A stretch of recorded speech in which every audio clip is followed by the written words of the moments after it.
আলহাজ KHM মাধ্যমিক বিদ্যালয়ে নেই বিশুদ্ধ পানির ব্যবস্থা। বিদ্যালয়টিতে গভীর নলকূপ থাকলেও নষ্ট হয়ে পড়ে রয়েছে দীর্ঘদিন ধরে।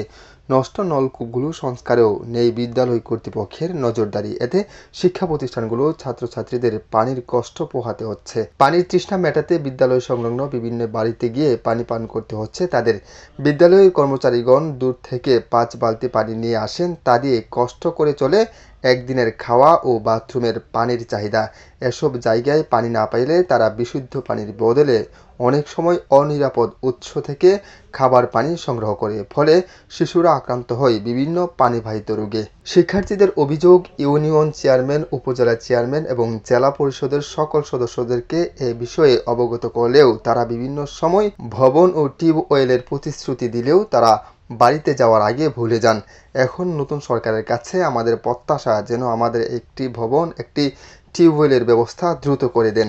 স্কুলের মেয়েদের বক্তব্য, পানি না থাকার কারণে আমরা স্কুল চলাকালীন সময় টয়লেট ব্যবহার করতে পারছি না। চতুর্থ শ্রেণীর কর্মচারীরা বলছেন, এত স্টুডেন্টদের জন্য কতবার পানি নিয়ে আসা যায়, টিউবওয়েল তো প্রায় 1 কিলোমিটার দূরে। প্রধান শিক্ষক মাইনুল ইসলাম মিরন বলেন, আমরা ইউনিয়ন পরিষদ, উপজেলা পরিষদ, জেলা পরিষদ এমন কোনো জায়গায় বাদ রাখি না একটা টিউবওয়েলের জন্য, কিন্তু অদৃশ্য কারণে আমরা বারবার হতাশাগ্রস্ত হয়েছি। তাই সরকার সহ এলাকার ক্ষমতাবান লোকের কাছে আকুল আবেদন, আমরা যেন ছাত্রছাত্রীদের জন্য বিশুদ্ধ পানির ব্যবস্থা করতে পারি।